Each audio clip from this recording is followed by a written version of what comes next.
Chapter 5. Rix. After 5 days of living with my brother and Tristan, I've learned a few things.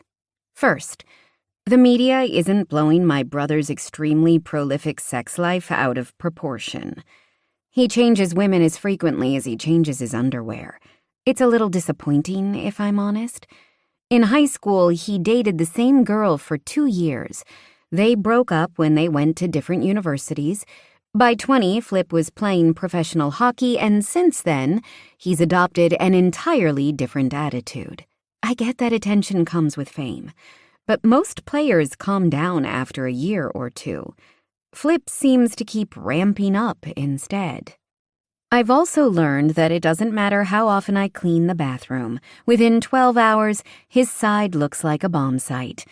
Flip has a habit of leaving his towel bunched up on the floor. Adding bleach to the wash cycle helps remove the funk. Third, I now understand why the fridge was practically bare when I arrived. It's impossible to keep groceries in this house. I've been shopping twice already, and I need to go again tomorrow. I bought the first round, but Flip gave me a wad of cash to cover subsequent trips because he's aware they eat an excessive amount of food. But the most frustratingly annoying thing about living with my brother and his disgustingly hot asshole of a best friend is that they constantly walk around in their underwear. Half the time they leave the door open when they pee, and apparently neither of them knows how to flush. I'm currently hiding out in the loft, comparing grocery flyers so I can price match as many items as possible.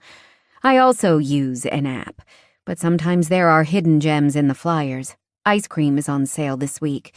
Not my preferred brand, but I'm an ice cream addict, so I'll buy the cheaper stuff even if it isn't as satisfying. I started my price-matching mission at the kitchen island, but Tristan came out in his black boxer briefs, looking like a delicious hate fuck. I didn't want to get caught ogling, so I moved to the loft where I can steal the occasional peek without his notice.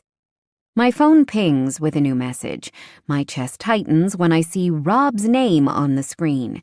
His "I miss you" message has been eating at me, mostly because it feels unfair to send it and then go back to crickets for days. The internal battle is real. I finally give in and check the message. Rob, checking in to see if you're doing okay. Responding right away puts the ball back in his court, and I'm not sure that's where I want it. So I leave it and go back to my price matching.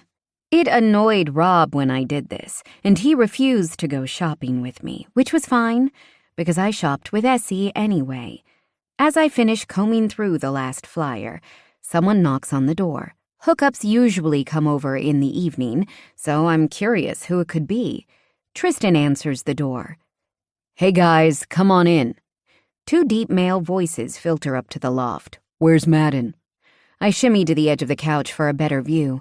2 guys wearing baseball caps, with broad shoulders and asses I could bounce quarters off, stand in the middle of the kitchen. One is slightly shorter, with dark hair that curls under the edges of his ball cap. The other has tan skin and short hair. They're clearly teammates. Tristan has put on shorts, but he remains shirtless. "Still sleeping. He was out late," Tristan replies. I can confirm this. Flip came home at 3 a.m. and made a racket. He ate half the contents of the fridge, left a mess on the counter, and disappeared into his bedroom. Middle-of-the-night kitchen noise is preferable to a woman screaming her brains out, though. "I hope he finally gets this out of his system before the season starts," the guy with the short hair says. "We need him to channel some of that energy on the ice, instead of saving it all for the bedroom, or wherever he's getting his fuck on." His friend agrees. "Hemi gave him shit earlier in the week, but I don't know if it's slowing him down much," Tristan replies. I slump as his gaze lifts to the loft. "Like you're any better, man," one guy says. "Hey, my dudes," Flip's sleep-raspy voice interrupts. "Give me 5 and we can get this party started." The bathroom door closes. My phone pings with a message from my bestie, asking to chat. Rix. Bro's teammates are here. 0 privacy right now. Essie. Are they all dressed in underpants only? Rix. 2 are fully clothed. Bro is probably in underwear since he just woke up. Dickhead is wearing shorts, no shirt. It's an upgrade from the boxer briefs earlier. Essie. Or a downgrade. That guy is hotter than a ghost pepper. Rix. I know. I can't stand him. Essie. You can always fight fire with fire. Rix. Question mark, question mark, question mark. Essie. Sports bra plus tiny running shorts equals payback. Rix. You genius. Essie. Report back once mission FFWF is complete. I don't know why I didn't think of this sooner. Maybe because the only people who usually see me are Tristan and Flip. My brother won't care and Tristan can't stand me. But with their teammates here, it might effectively make a point. I rummage around in my clothing bin for a pair of those running shorts that barely contain my butt cheeks and a sports bra that doesn't offer much support. But it's strappy and sexy and makes the girls look fantastic. It's also white. I duck behind the divider for changing privacy and quickly put on the outfit, removing the pads from the bra so my nipples are nipply. Then I put on my running shoes and pull my hair into a ponytail. My earbuds get tucked between my boobs, and my phone goes in the slot at the back so it authentically looks like I plan to work out. Fight fire with fire mode. Engaged. I climb down the ladder, and when I reach the halfway mark, I hold the edges and let it carry me to the floor. It's loud, but it allows me to make an entrance. All 3 heads turn my way. Tristan is in the middle of a sip of orange juice. He drinks an irrational amount of juice. He chokes and coughs into his arm. I hop to the floor, plaster a bright smile on my face, and head for the fridge, passing Tristan. His eyes are wide and his mouth hangs open. It's comical, really. "What the fuck are you wearing?" he blurts. I look down and run a hand over my bare stomach. "Gym clothes? Because I'm going to the gym? What the fuck are you wearing?" I turn my attention to his teammates. I might also flip my ponytail over my shoulder as I wave.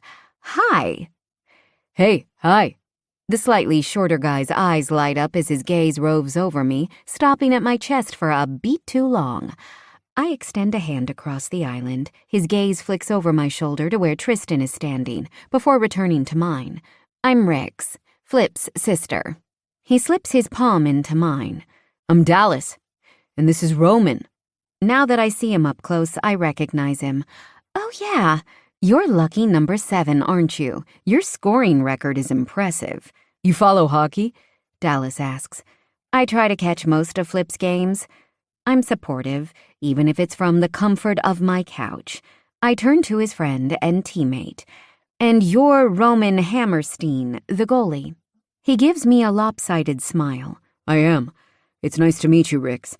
Flip comes out of the bathroom and, as expected, he's dressed in underpants. He's frowning at his phone. He stops halfway between the bathroom and the kitchen and drags his gaze away from the screen. "I need to call my agent. I shouldn't be long. Oh, hey, Rix, you mind putting on a coffee for me and get the guys whatever they want?"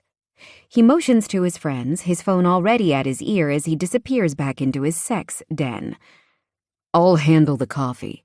You can grab a shirt and go to the gym." Tristan all but growls. I head for the coffee maker. The gym isn't going anywhere, and you make weak coffee. I toss a glance over my shoulder. "Boys, are you interested in coffee?" Am I laying it on a little thick? Absolutely. "Yeah, I'd love one," Dallas says.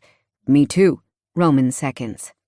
Of course, the canister with the grounds is practically empty. I open the cupboard and push up on my tiptoes, reaching for the whole beans and grinder, but they're on the 3rd shelf. While it's fine for Flip and Tristan, who are over 6 feet, it's too high for me. I stretch, but I'm short a few inches. I could ask for help, but that gives Tristan open season to shit-talk me in front of their teammates. That's a hard pass. I brace my hands on the counter and pull myself up so I'm kneeling on the cold granite. "The fuck are you doing?" Tristan asks. "Getting the coffee beans, genius." "Keep your fucking eyes to yourself, Bright." Tristan snaps. I look over my shoulder and notice I have everyone's attention. Jumping up on the counter probably put the emphasis on my ass. Perfect. I'm doing a great job of making my point. Here, let me help. Suddenly, Tristan is right behind me, his chest pressed against my back as he grabs the coffee beans and grinder, setting them on the counter beside me. His mouth is at my ear, nose in my hair. Roman's daughter is your age. I don't need another problem to deal with, and you're making yourself one, Beat. His hands wrap around my waist, fingertips digging in. He steps back and pulls me off the counter. My body slides down the front of his, and I swear I feel something semi-stiff nudge the small of my back. His fingers flex, and then he releases me, stepping away. His expression is flat as he repeats himself, insistent this time. I'll handle the coffee. You can head to the gym. Sure. I swallow my embarrassment and work to shrug it off. It's so easy for him to cut me down and make me feel 2 inches tall. I grab my water bottle from the fridge, as well as the fruit tray I prepared earlier. I set it on the counter and remove the cellophane, in case you guys get hungry. It was nice to meet you both. Dallas and Roman murmur their thanks, and I leave the condo without a backwards glance at Tristan, but I feel his eyes on me. I'm not sure if I successfully made my point, but Tristan sure didn't love my lack of clothing, so I'll take that as a win. I don't go to the gym. Instead, I go to the courtyard, plunk myself on one of the super comfy chairs under a tree, and video call Essie. I need all the details, she says in greeting. What the hell is going on? Why haven't I seen your face in 5 days? I smile at her familiar long dark hair, smooth tanned skin, and almond-shaped eyes. Her makeup manages to be dramatic and understated. She's a magician with a makeup brush. I miss you too, Essie. It's hard living this far away from you. They need to develop a portal between Vancouver and Toronto, like STAT, right? Why couldn't we live in the age of interdimensional travel? I wish I could reach through the screen and hug her. You can move here. Come live with me. We'll find you a job. So alluring. But you know you'll find some guy and ask him to move in with you within the next 3 months. Then I'll be in the same position I am now, minus my brother's annoyingly hot best friend. He really is hot, isn't he? It's not just about camera angles, as he gripes. It's so unfair. He's such an asshole, and he's stupid hot. I can't stand him. I fill her in on what it's been like living with my brother and his best friend so far. All the stuff in the media about Flip isn't just fodder? I shake my head. I've heard it with my own ears and seen it with my own eyes. My mother must be so mortified. I wonder if that's why they moved out to buttfuck nowhere, so they wouldn't have to witness all the shit he's up to. It's not the reason. They moved north because my dad got a job offer he couldn't refuse, and it's way cheaper up there. And colder. Essie's bottom lip juts out, and her expression is all empathy. Babe, I'm so sorry. I know you low-key worship the ground your brother walks on. I'm all for sexual freedom, but his bed is almost never empty. I don't know. It all seems so hollow. If my situation were different, I might call him on it, but I don't want to create unnecessary friction, especially when he's letting me stay here rent-free. The offer stands, Rixie. You're welcome to come here. Book a one-way ticket so you can stay as long as you want. Rent is $3,000 a month in Vancouver. I did the research when she moved. It would be half with you here, though. It's enticing. But Essie is a serial monogamist. She'll have a boyfriend before long, and he'll move in soon after. Then it'll get awkward, and I'll have to figure things out again. I love you, Essie, but moving to Vancouver probably isn't the answer. How's your job? Tell me everything. Essie fills me in on the latest with her position as a makeup artist for one of the movie studios out there. It's clear she's happy. I miss the hell out of her, but I'm glad she's chasing her dream. It makes me wonder what mine is. I love handling the meal prep for Flip and Tristan, but that's something to do on the side. Accounting is a stable job with a good paycheck, and understanding money was paramount in a house where there was never quite enough. But the job doesn't fill me with joy. Can I do it? Yes. Is it my end goal? Probably not. Maybe it was the wrong firm. Maybe there's a better fit. My phone buzzes with an incoming call. I check the screen and see it's Dean & Sons Financial Management. Hemi sent me a posting for a junior accountant position at the firm and said I could use her as a reference, which I did. I have to let you go, I tell Essie. This might be a new job. Oh, shit. Good luck. You've got this. Text me later. I love you. She ends the call and I answer the one from Dean & Sons. 5 minutes later, I have a job interview and less than 48 hours to prepare for it. I text Hemi right away and she calls me 5 seconds later. This is such great news. I knew you'd get an interview if you applied.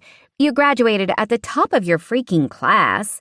They want you more than a hockey player wants a full set of teeth. I feel like I'm grossly unprepared for this.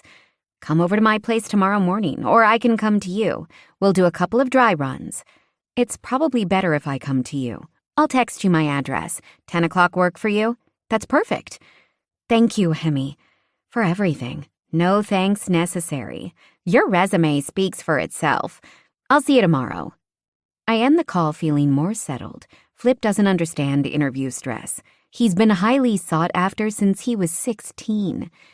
It was never if he would end up with a contract. It was where and for how much.